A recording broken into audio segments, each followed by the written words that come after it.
La Voz del Derecho presenta Panorama Económico. Los hechos, las cifras, las medidas oficiales, el sistema cambiario, monetario y crediticio. Dirige y conduce Luis Alberto Ávila.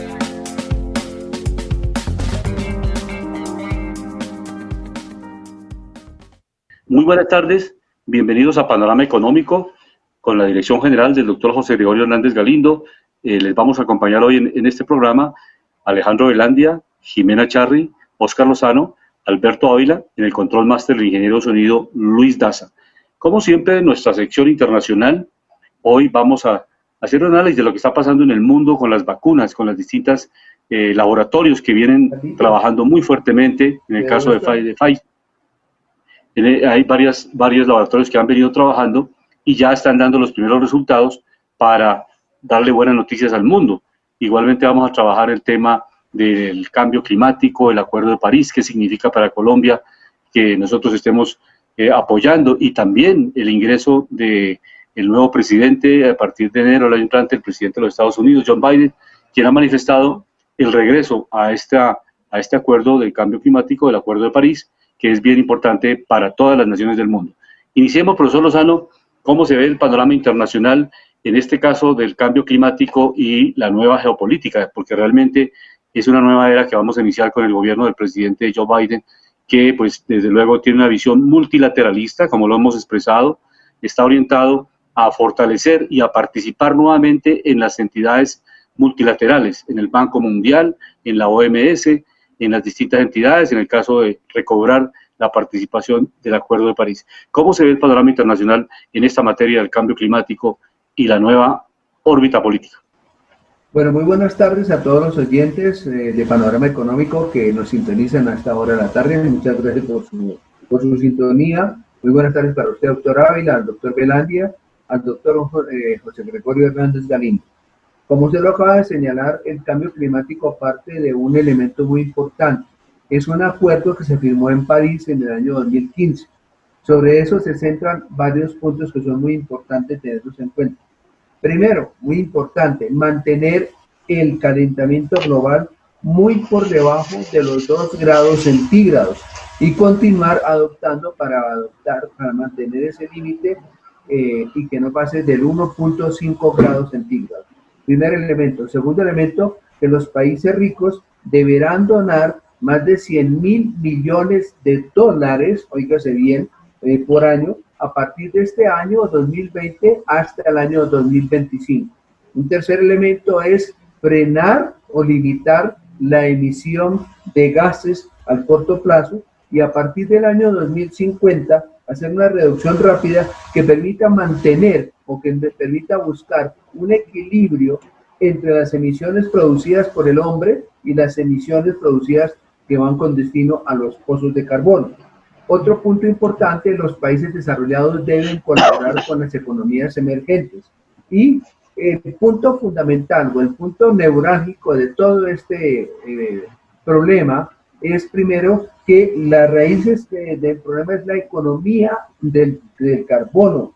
Pues ningún país dentro del Acuerdo de París, que es el Club de París, porque el Acuerdo del Cambio Climático se firmó en París en el año 2015 en Francia, no puede obligar a otro país a reducir, digamos, la emisión de gases, ¿no?, que es lo que afecta al medio ambiente. Recordemos que cada día que se emiten más gases, se va aumentando el dióxido de carbono y se va afectando lo que se llama la capa de ozono. Ahí está representado, digamos, uno de los puntos claves neurálgicos de este acuerdo del cambio climático. La diplomacia del clima. ¿En qué consiste esa diplomacia del clima? Es que pasa de manos de los estados a la gestión de los actores económicos privados. ¿Quiénes son los actores económicos privados? Las empresas, por un lado, las ciudades, es decir, aquí entra a jugar un papel muy importante la economía urbana y también los movimientos sociales ambientales en el mundo, los movimientos verdes. Se habla por primera vez de proyectos verdes rentables y lo que preocupa al mundo es, por ejemplo, hay que decirlo muy claramente, de un tiempo para acá, de unos 3 a 4 años para acá, es la posición que adoptó Estados Unidos, la administración del señor Donald Trump, en despreciar la importancia que tenía de mantener Estados Unidos dentro del acuerdo de cambio climático. Como ustedes se acuerdan, él se retiró por considerarlo inoperante o que no tenía la importancia o que era una idea simplemente del Partido Social, del Partido Demócrata. Entonces, eso lógicamente que ha generado sorpresa y rechazo entre los países que han firmado este acuerdo. Tengamos en cuenta que Estados Unidos es uno de los grandes contaminadores en el mundo, es uno de los grandes emisores de gases que contribuyen a aumentar lo que se conoce en el mundo en el contexto ambiental de lo que se llama el calentamiento global. Entonces, en términos generales y en conclusión, es necesario hacer una revisión de la política ambiental. La Unión Europea está muy interesada en esta porque recordemos que en Alemania, en Francia principalmente, hay muchos movimientos que llaman movimientos verdes, movimientos ambientales. Hay hasta partidos políticos que trabajan en ese sentido para defender el medio ambiente porque han dado cuenta que la sostenibilidad es lo único que nos salva, no solamente a los países que integran este bloque, por decir algo, estoy de acuerdo, sino que es el efecto positivo es para todo el mundo y los desastres o efectos negativos es también para todo el mundo, es decir, para todo el planeta. Entonces, se requiere buscar, digamos, promover una verdadera acción ambiental. Hay 73 países en el mundo que buscan presentar una acción climática,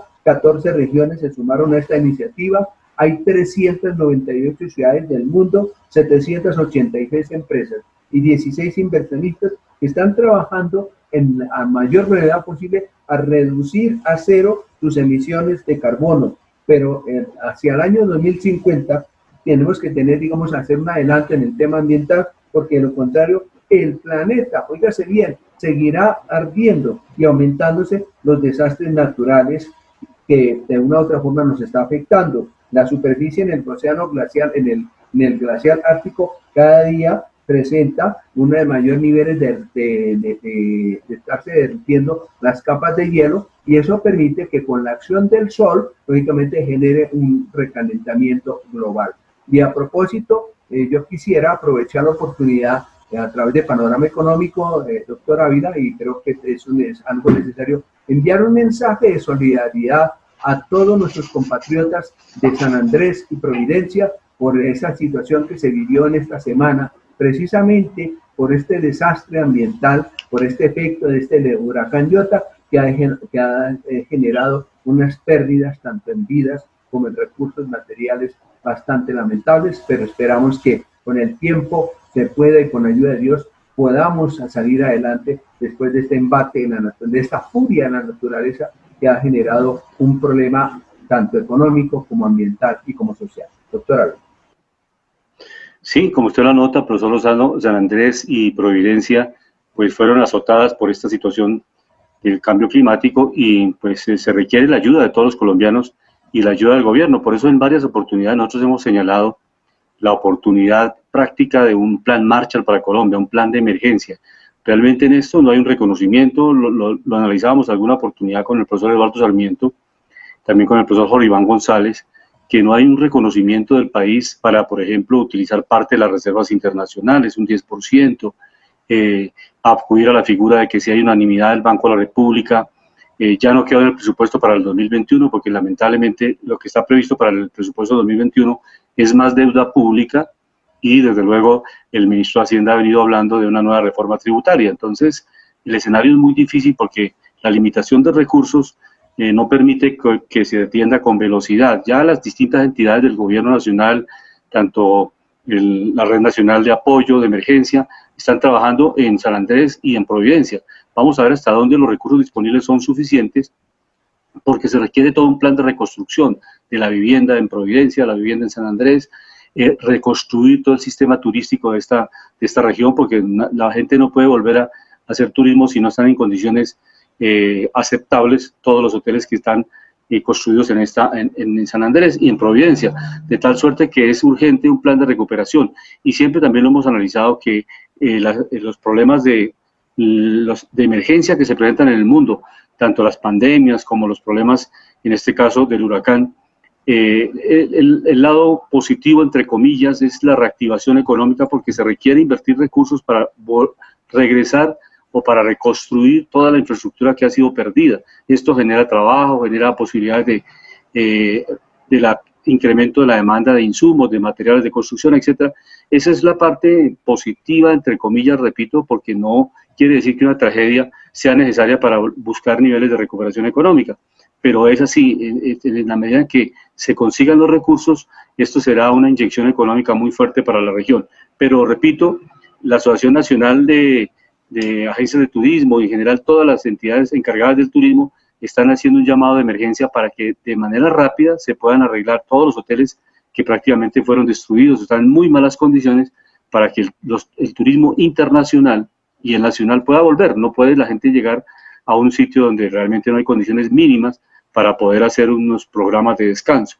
Ese es el llamado que se hace. Y pasando al tema de las vacunas a nivel internacional, como habíamos comentado, Pfizer y Moderna han venido trabajando muy fuerte en la vacuna, y pues son los laboratorios que llevan más adelante este proceso. Y pues realmente hay la esperanza de que en el mundo se pueda tener un proceso en el cual los estados a nivel general y las organizaciones multilaterales puedan acceder a las vacunas y la población pueda vacunarse gratuitamente. Ese es el gran reto que tiene la humanidad, que no se convierta estas vacunas en un mercado, en una especulación financiera y un éxito para las empresas o laboratorios que la producen, con el incremento del valor de sus acciones y pues obviamente el incremento en sus utilidades solamente a nivel marginal, sino por el contrario, que los estados puedan tener unos fondos comunes, como lo están haciendo algunos países, para poder adquirir esas vacunas y suministrarla en primera instancia a la población, a todo el equipo médico, la gente que está en la primera línea de defensa del coronavirus, y después obviamente niñas y niños, adultos mayores y para la población en alto riesgo. Esas, digamos, las prioridades que se están definiendo en todos los países del mundo. Ahora bien, más adelante en Panorama Nacional veremos los dos proyectos que están presentados en el Congreso de los sectores políticos que están buscando precisamente financiar y buscar formas y alternativas para que el Estado colombiano pueda financiar la vacunación masiva. Ese es el gran reto colombiano. Inicialmente vamos a escuchar a la congresista, la representante de la Cámara, Ángela María Robledo, quien nos comenta básicamente un proyecto de ley que ha presentado los partidos alternativos, los partidos de oposición al Congreso de la República, para la gratuidad de la vacuna en el momento en que podamos ya tener disposición o disponibilidad de la vacuna en el mundo, o sea, que estos laboratorios puedan ya tener oficialmente aprobada. Ya tenemos entendido que Pfizer ha logrado de emergencia, hoy está solicitando la autorización de la Autoridad de Alimentos y de Salud en Estados Unidos, la FDA, para que se apruebe la vacuna, que ellos dicen que pasa del 90 al 95%, así como lo ha manifestado Moderna, el otro laboratorio que ha venido trabajando en esta vacuna, que tienen una efectividad del 95%.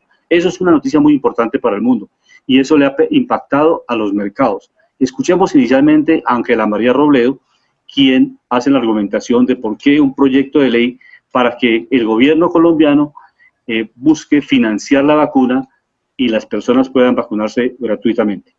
La social, con todos sus agentes, asuma un programa universal, obligatorio y gratuito para la vacunación, la inmunización y el tratamiento. Esta es la declaración de Ángela María Robledo desde el Congreso de la República. Ella es representante de la Cámara, fue fórmula vicepresidencial en el pasado y está argumentando una óptica que tienen los partidos de oposición, que es básicamente que el Estado colombiano pueda financiar esta vacuna. También escuchemos a el senador Antonio Sanguino, de este mismo bloque de alternativo, quien también hace la argumentación de por qué la vacuna es importante que el Estado colombiano pueda financiarla. Iniciaría con los trabajadores de la salud, con las madres gestantes, con los trabajadores vinculados a la prestación de servicios básicos, pero el propósito es que sea de acceso universal. Es las declaraciones de Antonio Sanguino, quien obviamente argumenta un proyecto de ley con mucha más amplitud, con recursos del Estado para que se pueda financiar la vacunación masiva en el país. Y ahora escuchemos al representante de la Cámara, Ricardo Ferro, del Centro Democrático, quien tiene una propuesta de vacuna por impuestos, o sea, que las empresas que inviertan en vacuna tengan una exención de impuestos sobre la renta del 50%. Escuchemos el argumento de este proyecto de ley, que el gobierno colombiano ha enviado un mensaje de urgencia al Congreso de la República para que se tramite rápidamente este proyecto de ley. Escuchemos a Ricardo Ferro. Vehículos, que permitiendo que los privados también hagan esfuerzos para ayudar al país a lograr la inmunización, este vehículo es el que hemos denominado vacunas por impuestos. Una estrategia similar al mecanismo obras por impuestos, muy exitoso y que permite que las grandes empresas de nuestro país puedan destinar el 50% de sus obligaciones de impuesto de renta en la compra de vacunas en los mercados tanto internacionales como también en el mercado nacional, cuando se puedan adquirir las vacunas dentro de nuestro país.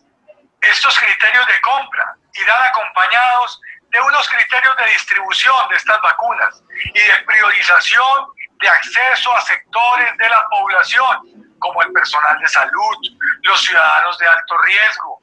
Todo esto a determinar por el Ministerio, pero con base en los principios definidos por el propio proyecto de ley, es decir, los principios de universalidad, igualdad, prevalencia de la salud, dignidad humana y gasto público social.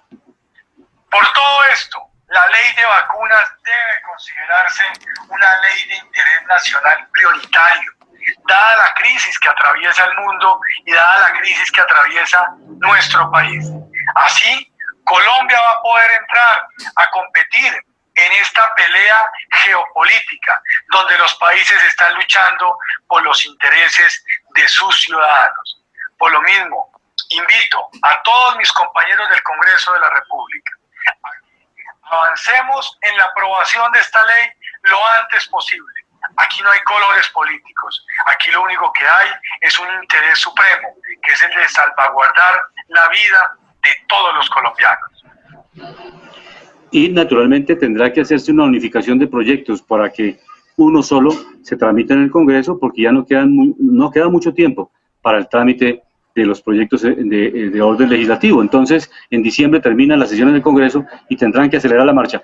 Pero le damos la bienvenida a María Jimena Charri, quien se encuentra en los Estados Unidos, en Los Ángeles, para que nos comente cuál es el panorama, cómo se está viendo en Estados Unidos este tema de las vacunas, los laboratorios, pues desde luego la alianza entre el laboratorio norteamericano y el laboratorio alemán para esta vacuna de Pfizer, y también cómo está avanzando Moderna en esta situación mundial, que es el gran reto, porque realmente la economía va a par y paso en la medida en que al mundo se le entregue un mensaje de seguridad, que ya la vacuna se puede implementar, pues desde luego eso le va a dar mayor seguridad a las actividades económicas. María Jimena, muy buenas tardes, acá en Colombia, bienvenida a Panorama Económico.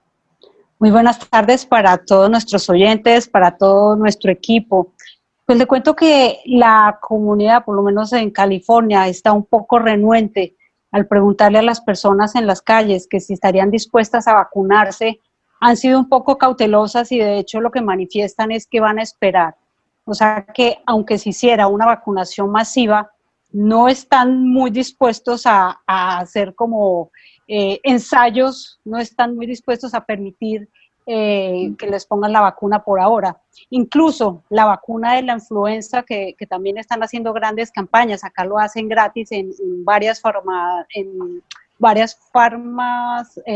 farmacias, tampoco sí. La comunidad estaba como muy contenta al practicarse esta vacuna, ni siquiera para la influenza. Entonces la gente acá está muy asustada todavía, quieren como esperar de pronto si hay unos efectos secundarios con la vacuna. Entonces uno pensaría que, claro, Estados Unidos es de los países que más ha anunciado constantemente, incluso el presidente actual Trump, hace pocos días dijo que la vacuna saldría antes de fin de año, como en efecto va a ocurrir, pero las personas no están muy dispuestas a querer, consideran que eso es como un conejillo de indias, ¿no? Como que van a ensayar con ellos. Entonces lo que percibo acá en este estado, en California, es que quieren esperar a ver si esta vacuna tiene efectos secundarios, porque algo interesante que he notado acá es que aún a pesar de que ya sabemos que el presidente Biden ganó, acá las personas siguen hablando de conspiración. Entonces piensa que este tema de la vacuna puede tener un efecto político y un efecto distinto al que se plantea o al que plantean las farmacéuticas. Entonces eso es como el ambiente acá, todavía hay un poco de prevención con estos temas de vacunación. Ahí, claro, está muy dividido entre los que dicen que aceptan que ganó Biden, pero todavía se siente un poco tenso el ambiente político acá en California con este tema de las elecciones presidenciales.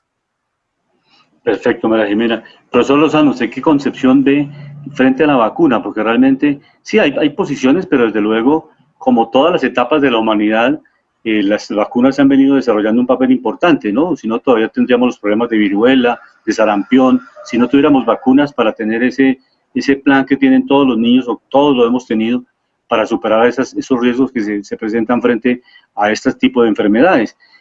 Pues también hay dudas, hay muchos sectores de opinión, como lo dice María Jimena, que están dudando de la efectividad de estas vacunas o del propósito central. Pero tenemos que creerle a los científicos, a los médicos, a los virólogos, a las personas que están trabajando en los laboratorios, investigando, buscando la alternativa de cómo sacar de esta emergencia sanitaria que nos encontramos. Profesor Lozano, ¿cuál es la visión, el panorama que usted ve frente a esta situación que está viviendo el mundo? Bueno, doctora Ávila, teniendo en cuenta lo que acaba de decir nuestra compañera, la doctora Jimena Charri, lo que está viendo en Estados Unidos, lo que estamos viviendo aquí en Colombia, pues yo creo que hay como una especie de coincidencia. ¿Por qué? Porque la gente en el mundo entero y también en Europa se ha escuchado algunos comentarios de que hay mucho, hablamos así, mucho escepticismo. La gente en alguna parte tiene confianza y en otra no, porque pues no se quiere arriesgar tan rápidamente a mirar, y inclusive los mismos gobiernos lo han dicho en reiteradas ocasiones, que todavía no hay una garantía. Usted mismo acaba de señalar que la vacuna de Pfizer tiene una efectividad entre el 90 y 94.5%, y lo mismo la vacuna americana.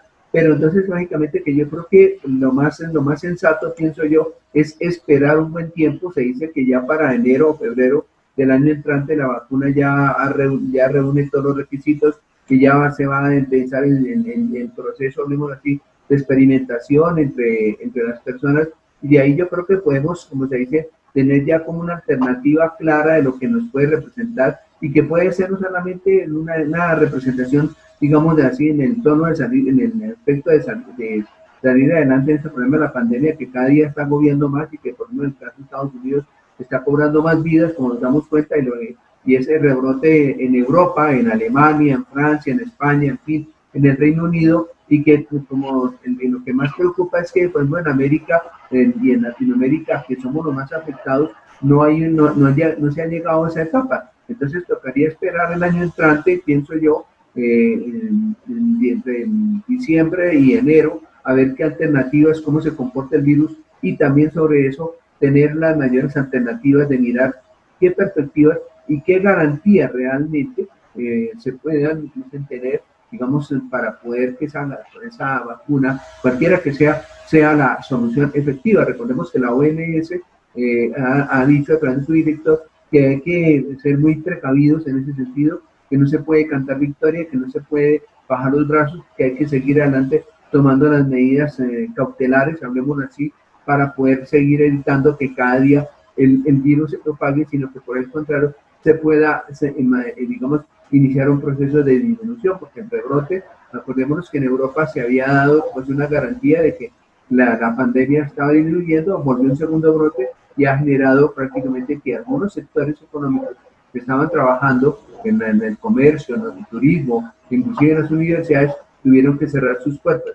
Entonces yo creo que lo más sensato es esperar un poco más de tiempo, darle tiempo al tiempo, para ver qué alternativa. Ojalá, yo considero, desde mi punto de vista, que de estas vacunas tiene que salir una efectiva en un tiempo a mediano plazo, hablemos así, y no en un corto plazo, que nos dé la solución para podernos reactivar, para poder salir, dar un paso adelante y de paso poder reactivar la economía del mundo. De lo contrario, es muy complicado. Y en materia de indicadores internacionales, probablemente S&P está cerrando en 3.547,88 centavos, tiene una leve caída de 0.90.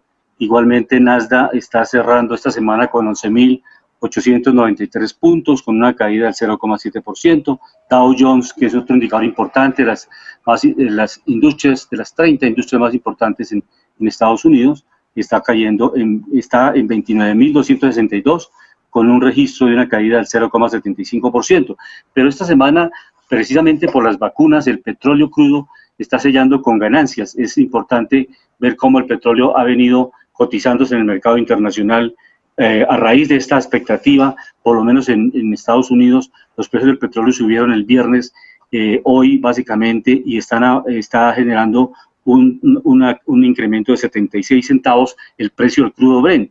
Y por su lado, pues está cotizándose en $44 el barril de petróleo.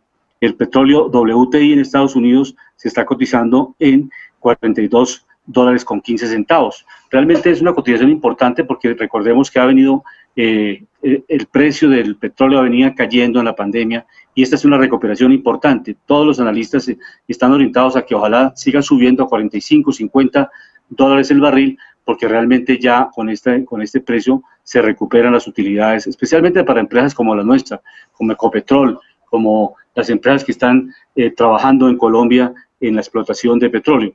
Por otro lado, es importante también señalar que en el caso de Venezuela, pues ya la noticia es que el gobierno venezolano, el gobierno del presidente Maduro, ha venido manifestando la necesidad de privatizar PDVSA y entregársela prácticamente al capital extranjero y en este caso a los inversionistas chinos, porque realmente ya como empresa estatal está completamente bloqueada por la situación económica y el bloqueo de los Estados Unidos, de tal manera que inclusive se ha planteado que con cláusulas que no son conocidas, cláusulas completamente que están selladas y completamente comprometidas para que no sean divulgadas y que no son cláusulas que son convenientes para la economía de Venezuela, o sea, para los ingresos de Venezuela. Por el contrario, estas potencias como China, como Estados Unidos, lo que buscan es grandes utilidades para sus empresas matrices en cada país, de tal manera que las inversiones que realizan, pues las realizan maximizando utilidades. No sucede lo que se registra, por ejemplo, en Bolivia, que Bolivia logró hacer un gran pacto con las empresas explotadoras de petróleo y de gas. ¿Y en qué consistía el pacto de Bolivia? Que el 82% de las utilidades de la explotación petrolera y gasífera en Bolivia quedaban las utilidades para Bolivia y el 18% para las empresas petroleras. De tal manera que Bolivia, independientemente del gobierno, estamos haciendo un análisis económico, de hechos económicos, lo más importante es que los propietarios de las materias primas, en este caso Bolivia, lograron negociar de una manera muy ventajosa para el gobierno y para la población de Bolivia. Por eso Bolivia durante más de 8 años logró realizar una inversión en educación, en salud, en infraestructura muy importante, porque Bolivia antes recibía el 18% de las utilidades de la explotación petrolera y gasífera, lo recibía como utilidades para el gobierno de Bolivia, y el 82% se quedaban esas utilidades en las empresas extranjeras.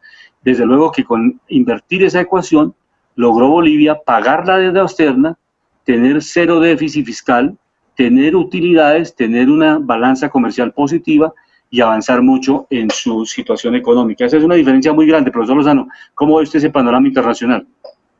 Pues bastante complejo en este sentido, profesor Ávila. Viendo toda esta magnitud, pues hay una cosa que es, digamos, que llama poderosamente la atención, es el caso que el presidente Maduro, como usted lo señala, le entrega, digamos, en una empresa importante, PDVSA, que es, digamos, la bandera del petróleo en Venezuela, se le entrega al capital privado a los chinos, después de que un tiempo atrás el señor Maduro pues se rehusaba de esta política, porque únicamente que hace parte de su mensaje el socialismo. Entonces, miren ustedes que hay unas cosas que son bastante, digamos, interesantes mirarlas.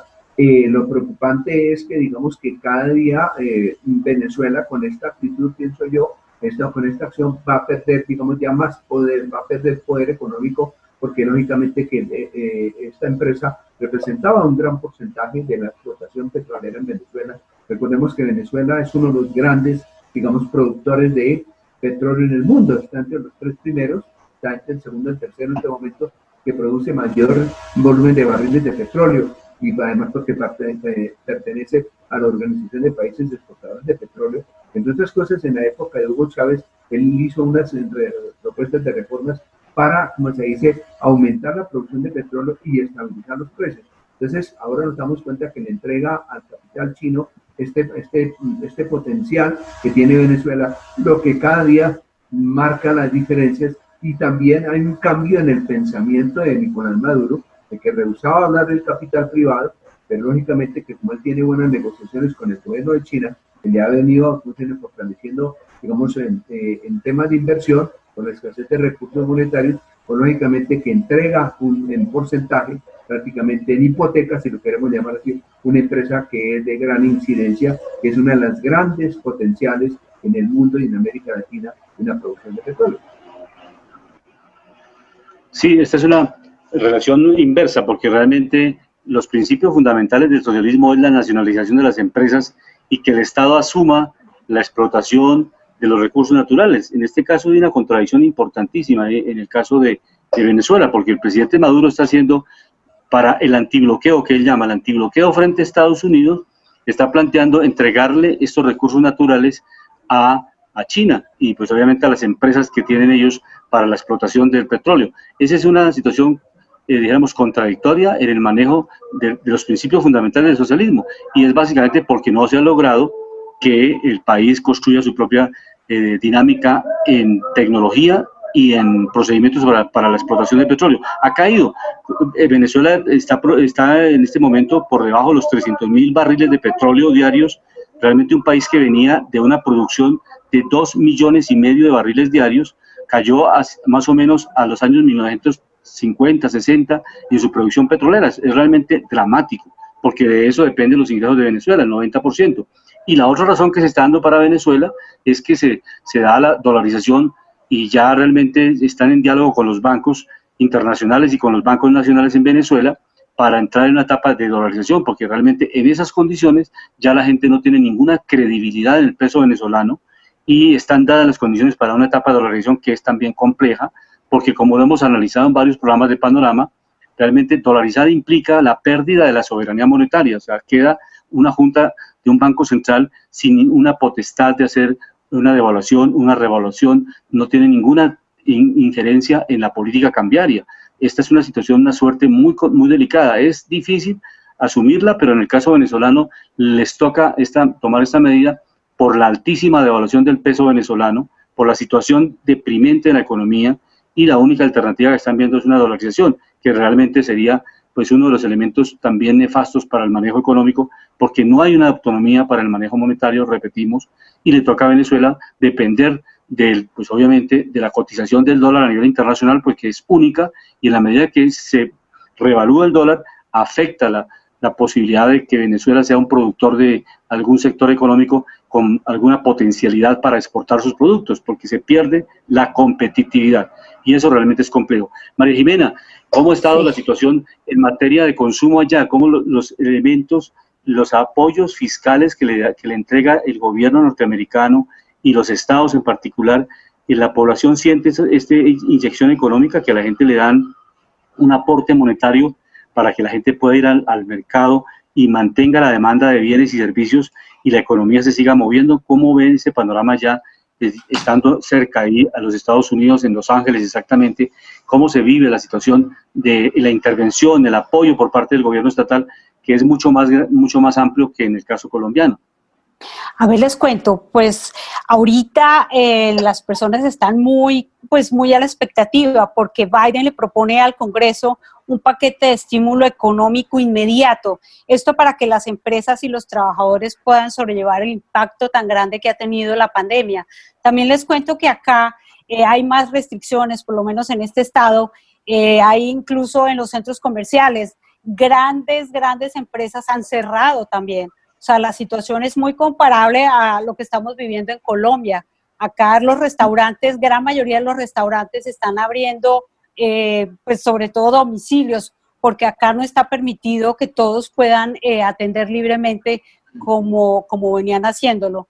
Entonces la economía en este momento está muy, muy afectada, las personas están muy asustadas y están muy pendientes de este nuevo paquete de estímulo para las empresas. Pero como les digo, la situación me parece muy similar a Colombia en cuanto al tema comercial.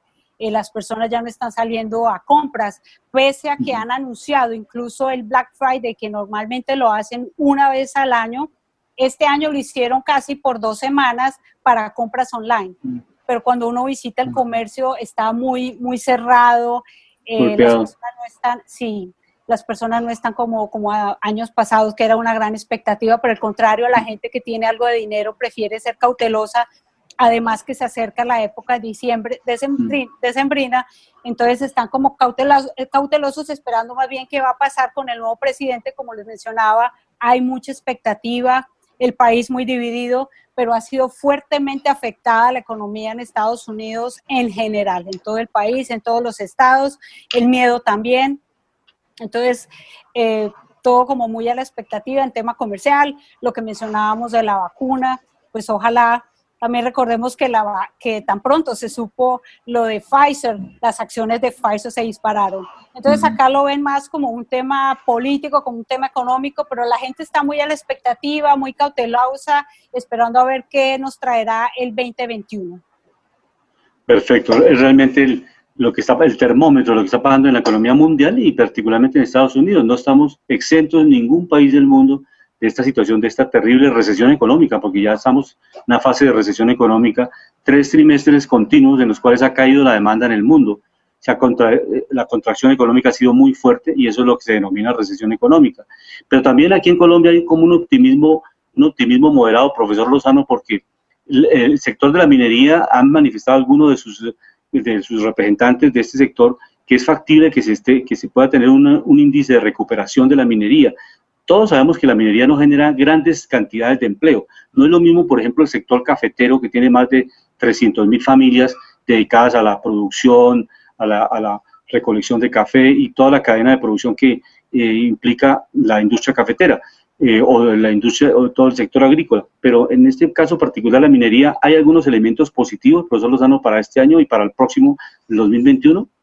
Bueno, doctor Ávila, yo le digo una cosa, el sector, empezamos por hablar, digamos, de explicarle a los estudiantes en qué consiste el sector minero energético y cuál es su aporte a la economía colombiana.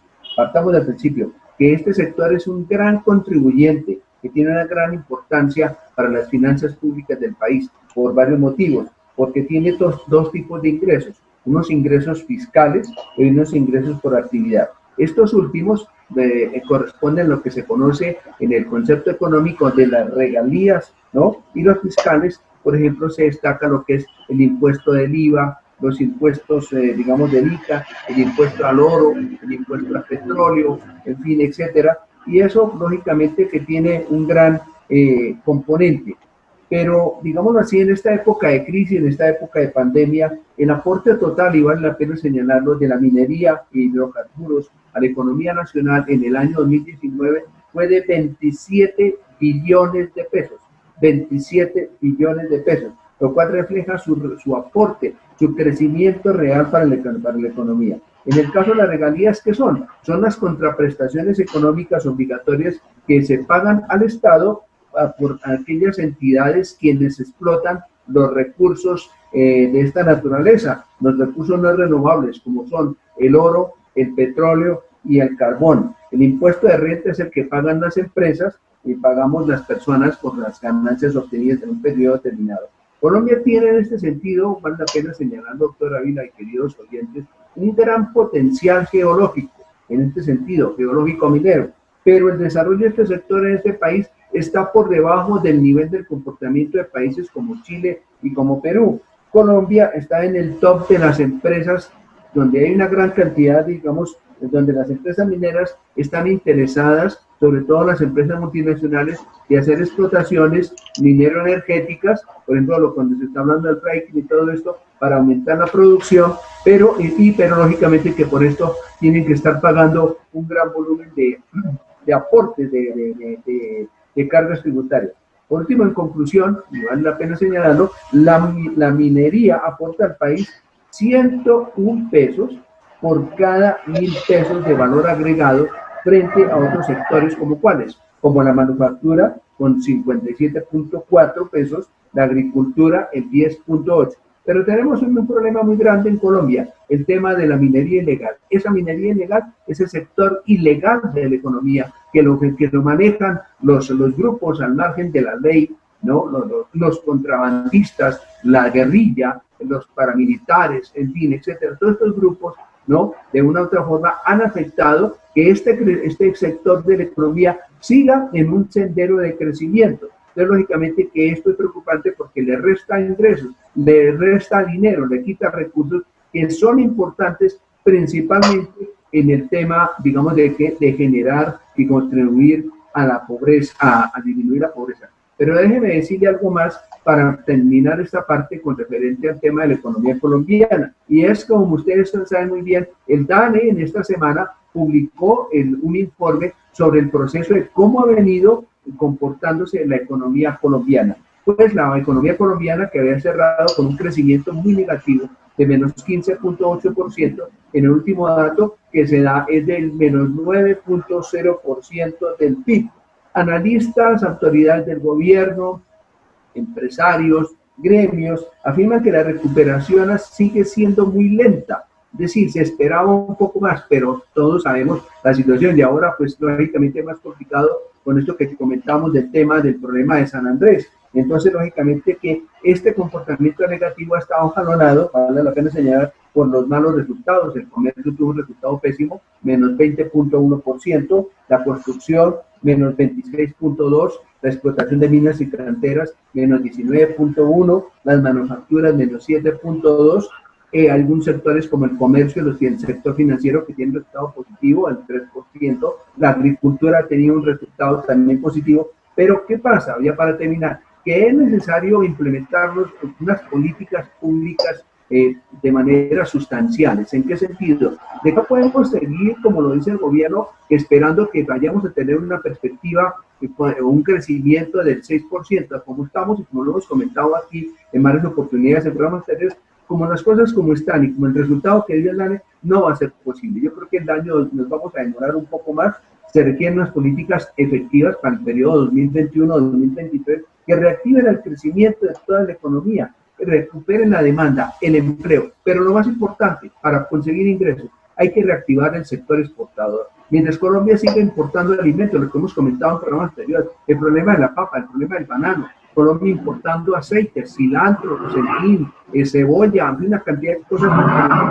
Es posible que se siga aumentando la importación de papa, que hay sobreproducción en Colombia y se compra de Bélgica. Y eso, el gobierno, la respuesta que da es que no, es que son acuerdos comerciales. Los acuerdos comerciales que cada día nos damos cuenta que están afectando, que están golpeando al sector agropecuario, en el bolsillo de los colombianos y no nos permite crecer. El sector exportador tiene la palabra para aumentar impuestos, para aumentar ingresos, y es la única manera para poder reactivar la economía verdaderamente. Ese es el sendero del crecimiento.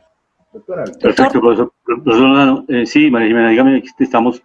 Sí, es una pregunta que se está haciendo muchas personas en Colombia.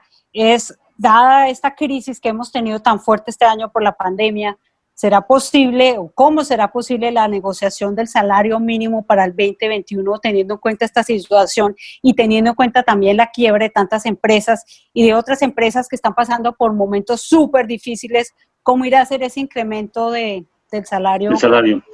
Sí, básicamente ya vamos a conectarnos con Alejandro, que también está en Estados Unidos, está en Miami. Entonces, de manera muy resumida, María Jimena, la fórmula que siempre se ha implementado para el incremento del salario mínimo es inflación causada y la inflación esperada. O sea, ¿cuál es la inflación del año anterior? Si está en el 2%, el 3%, la inflación esperada para el año 2021 y el índice de productividad. Esos son los tres elementos que tienen en cuenta para el salario mínimo.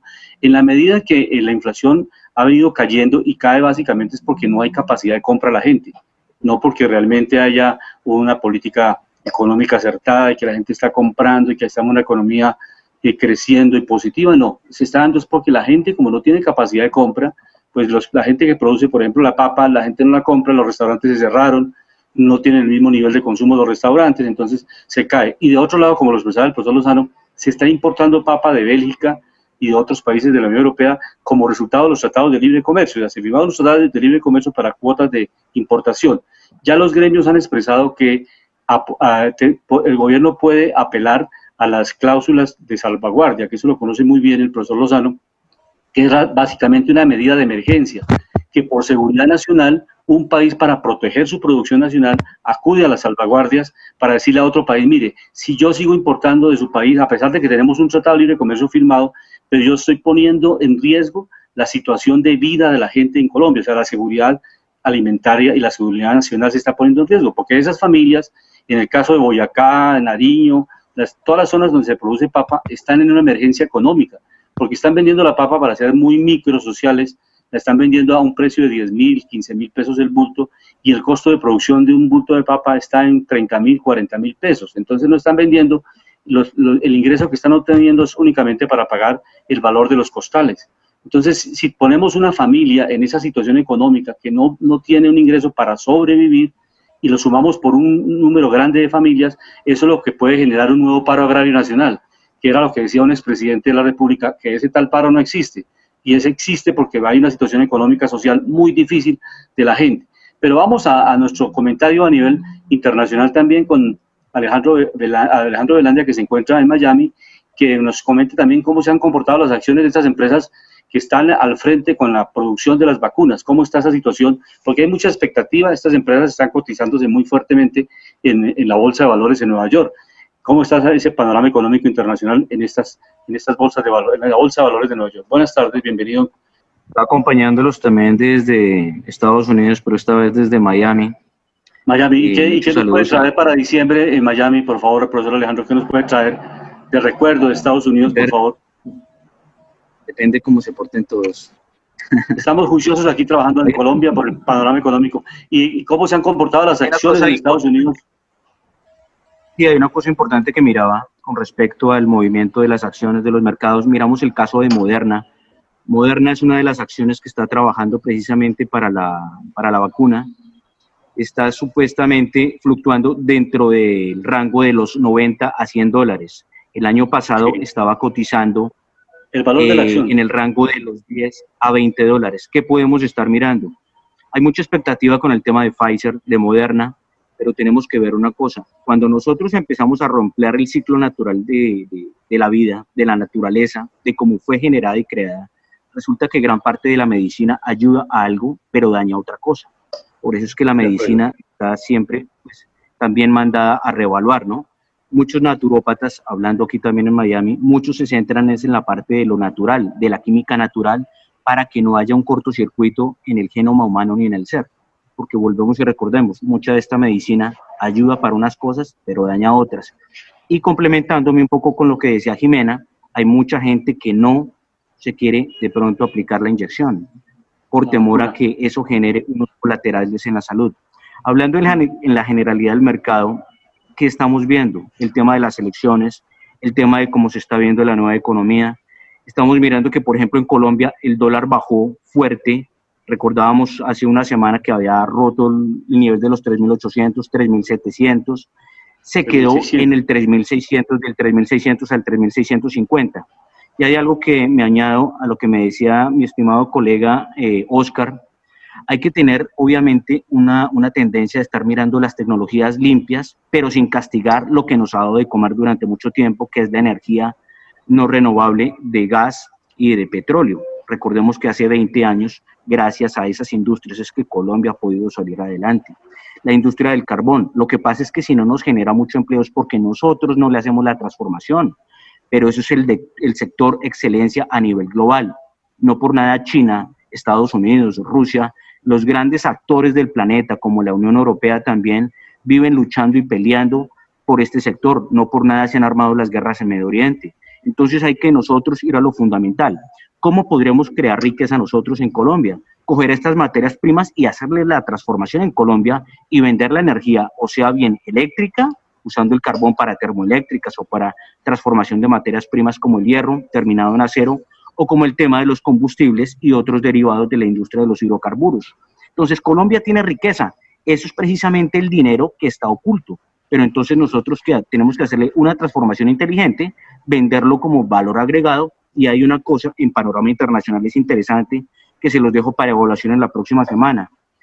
Resulta que China creó un bloque económico a nivel global del 30% del Producto Interno Bruto y del 30% de la población, que es el ASEAN, que es la unión de China con Japón, con Corea del Sur y otros países unidos con Australia, con Nueva Zelanda y otros países de Oriente que están creando este bloque económico, y esto es un peligro para el planeta. Recordemos que esta área ha sido en los últimos años la que transforma las materias primas y es la que está manejando la producción a nivel global. Entonces la invitación a Sudamérica es que no siga vendiendo sus materias primas en bruto, sino que hagamos negocios y tratados para que también las empresas de Asia empiecen a hacer transformación en nuestros países, para que gran parte de esa riqueza, ciencia y tecnología también se quede en nuestros países, cosa que le exigió, por ejemplo, China a los occidentales, caso Europa, caso Estados Unidos, que hicieran transformación precisamente allá y que dejaran ciencia y tecnología. No por nada China hoy en día es un referente a nivel global y curiosamente en la pandemia no han estado castigados con el tema de producción. Entonces esta es la reflexión para que nosotros miremos dónde está la economía real. Y hablando de la misión de Colombia y hablando también de otro factor que era que por qué el Banco de la República no saca gran parte de las reservas para coger ese dinero y gastarlo precisamente en las necesidades primarias. El llamado, ¿cuál es? Inteligencia financiera. Tratemos de tener unas finanzas inteligentes de transformación, es como las semillas, yo siempre pongo el ejemplo. Si nosotros nos comemos las semillas, pues ¿qué árboles van a haber para que nos den frutos? Entonces, lo que tenemos que copiar de los países en desarrollo, tratan de coger los dineros públicos, los dineros de las regalías y crean precisamente compañías que generan valor, generan empleo, generan tributo y generan exportación.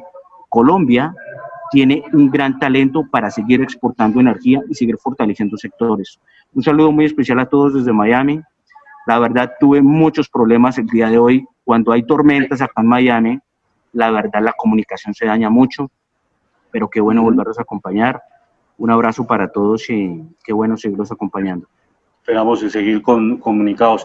Gracias, Alejandro, muy amable por ese análisis tan interesante sobre cómo se están comportando las acciones allá en Estados Unidos y especialmente estas empresas que tienen un potencial muy grande. El laboratorio que tome la delantera, pues realmente se va a disparar la acción y sigue creciendo el valor de las acciones. Y en materia de educación, Jimena, ¿cómo están allá los colegios, las escuelas? ¿Están funcionando de manera presencial o todo el mundo está en la virtualidad? Todos los colegios públicos, pues la mayoría de los niños en Estados Unidos, la mayoría van a colegios públicos, les dieron computadores, están en clases virtuales, pero la gran diferencia con respecto a Colombia es que acá les dan su computador para que puedan seguir con sus clases en casa. Sí.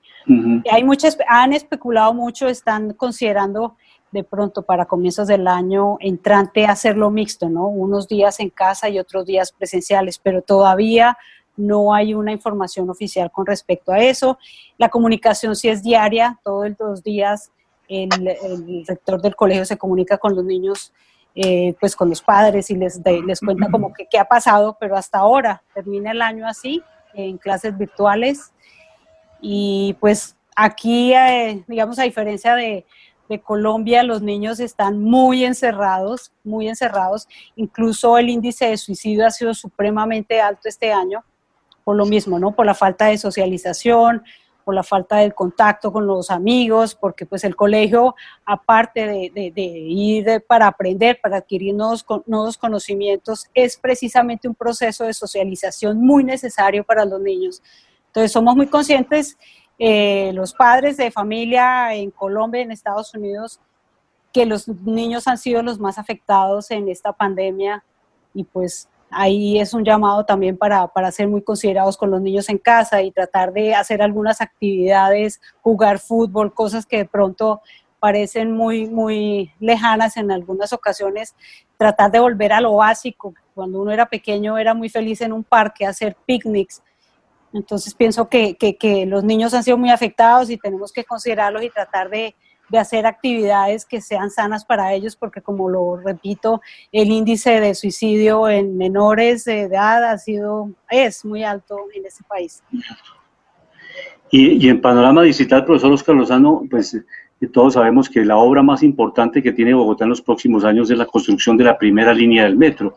Ya realmente han empezado las obras de traslado de las redes básicas. La empresa de energía, específicamente Codensa, ha venido haciendo cortes de energía por sectores de la ciudad, donde ya en el caso de Chapinero han venido haciendo cortes de energía para poder hacer el traslado de redes, porque recordemos que la primera línea estará pasando por Chapinero, por la línea donde está el Transmilenio, de tal manera que te quedaremos con dos servicios en las Caracas, Transmilenio y debajo en la línea del metro.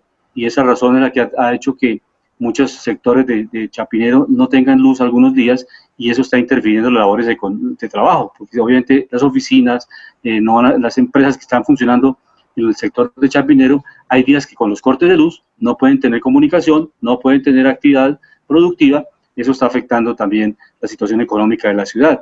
Y de otro lado también, profesor Lozano, hay unos elementos importantes que tienen que ver con la Secretaría de Hacienda, que los trabajaremos la próxima semana.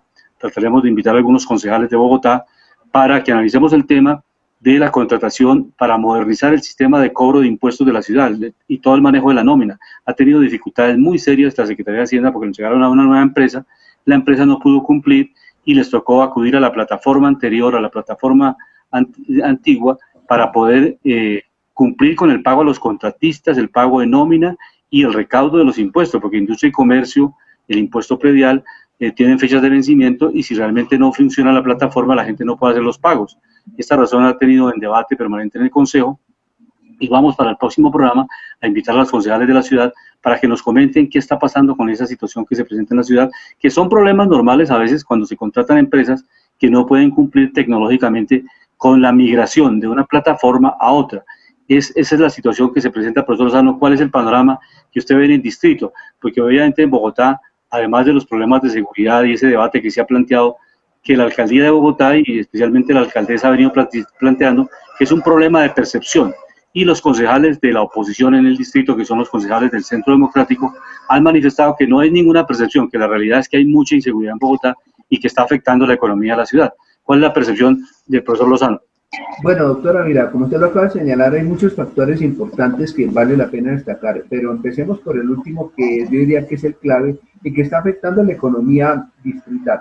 Es el tema de la inseguridad. Mire que el secretario de Seguridad, el señor Hugo Acero, había dicho en meses pasados que la inseguridad había bajado en Bogotá de un 40%, en fin, eso en un 100% se había bajado un 40%, pero lógicamente como mucha gente lo ha venido señalando, eso es contradictorio porque cada día vemos mayores niveles de inseguridad. Mire usted, los robos, las muertes en el Transmilenio, que antes no sucedía, ahora se han venido, como se dicen, incrementando por bandas delincuenciales, por bandas integradas por población venezolana. Entonces, lógicamente que eso ha generado, inclusive nos damos cuenta que la alcaldesa hizo una afirmación donde pues fue tomada como una amenaza, una xenofobia ante la ciudadanía venezolana, y eso generó rechazo ante el Consejo de Bogotá. Pero yo diría que en términos generales eso viene afectando la economía, porque la gente que tiene su negocio, la gente que tiene sus ventas, sus actividades, tienen mucho miedo en Bogotá, digamos en esta época, y donde ha hablado la alcaldesa de que tener un comercio 24 horas. Entonces, un comercio 24 horas requiere para Bogotá mayor seguridad.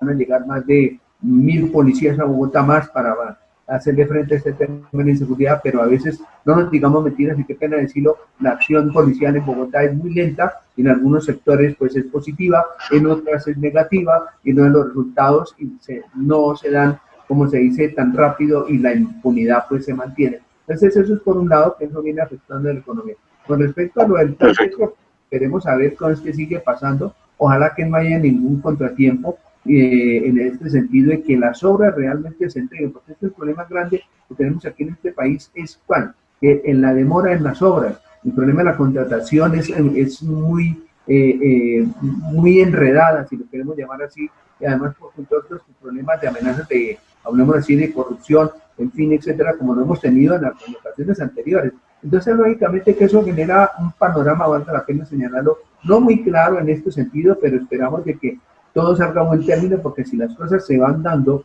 positivamente, eso es muy bueno para la ciudadanía, para los bogotanos, para todos los que viven aquí en la capital de la República y que eso pueda tener, digamos, mayor nivel de desarrollo. Pero yo diría importante, doctora Ávila, ya para cerrar este comentario, que importante es que las autoridades, la seguridad, la policía velen por una mayor seguridad, se comprometan realmente con Bogotá, con los ciudadanos, porque esta inseguridad nadie lo aguanta. Es decir, ya hay un miedo en todos los sectores de Bogotá, en el centro, en el sur, en el norte, en Chapinero, en fin, usted quiera. Lógicamente hay una percepción de que las cosas no andan bien y que parece que no hay una respuesta efectiva de la administración distrital, principalmente por la Policía Nacional, que es la entidad que debe velar por la seguridad en Bogotá. Doctora.